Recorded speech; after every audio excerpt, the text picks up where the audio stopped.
by Worldwide News in a stunning and controversial move. Several figures within the MAGA movement have begun openly urging former President Donald Trump to issue a presidential pardon for Derek Chauvin, the ex-Minneapolis police officer convicted in 2021 for the murder of George Floyd. The request, which seemed fringe when first whispered in political corners, is now making national headlines. As America inches toward the 2024 election, this renewed focus on one of the most explosive events in recent history raises urgent legal, moral, and societal questions. Can Chauvin actually be pardoned? And what would that mean for the future of justice and accountability in America? A flashpoint in modern history, George Floyd's death on May 25, 2020, captured in harrowing detail on a bystander's cell phone, triggered a seismic wave of protests across the globe.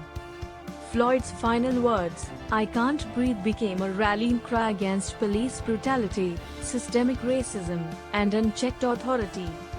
The incident prompted widespread reforms, corporate statements, and a renewed national conversation about racial justice. In April 2021, Derek Chauvin was found guilty on 3 counts: second-degree unintentional murder, third-degree murder, and second-degree manslaughter. The trial was televised and followed worldwide, symbolizing both a reckoning and a rare instance of police accountability.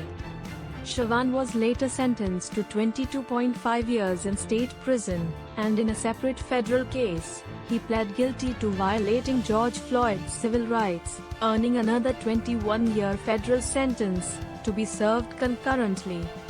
Why MAGA voices are calling for a pardon in recent months? Certain MAGA-aligned commentators, activists, and former law enforcement figures have amplified calls for Chauvin's release.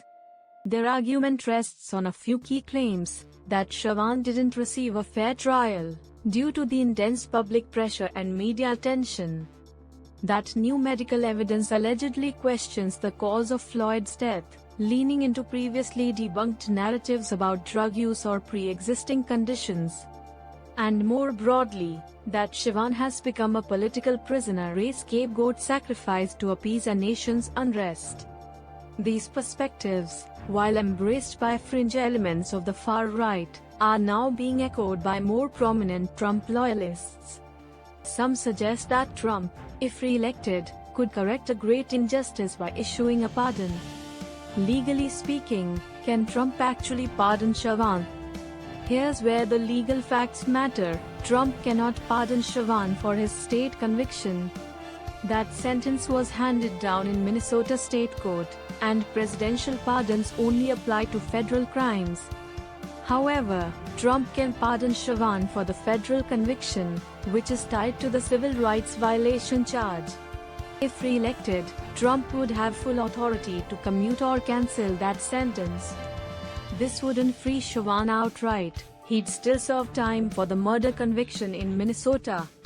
But a presidential pardon would send a clear message and could drastically reduce his overall prison time if followed by pressure on state authorities to review his case. The moral and political consequences should Trump act on this call. The social and political fallout would be massive. It would be seen by millions as a blatant reversal of racial justice progress. It would likely reignite nationwide protests, intensifying tensions in cities already grappling with distrust between communities and police forces. Internationally, the US could be condemned for undermining its commitment to human rights and equality. For Trump's base, however, this could be perceived as a show of strength and loyalty to law enforcement, feeding the narrative that he alone defends law and order against what his supporters perceive as a corrupt justice system. Yet the risk is high. It could further alienate suburban voters, moderate conservatives, and independents, critical blocs in a tightly contested 2024 election. Public opinion and the bigger picture: according to multiple national polls, a strong majority of Americans supported Chauvin's conviction and believed the jury reached the correct verdict. Public sentiment has not wavered significantly even in light of conspiracy theories or alternative medical narratives. That means any attempt to pardon Sivan would not only be legally controversial but also deeply unpopular among the general electorate. What's more, it would risk painting the Republican Party as one that sympathizes with those convicted of racial violence, damaging the GOP's efforts to diversify its base and expand beyond traditional voters. Final thought, a test of justice. Again, the calls to pardon Derek Chauvin are more than political noise, they represent a larger ideological battle for the soul of America. Will we remain a country that holds even law enforcement accountable when lives are unjustly taken? Or will political allegiance and cultural war narratives reshape our approach to justice?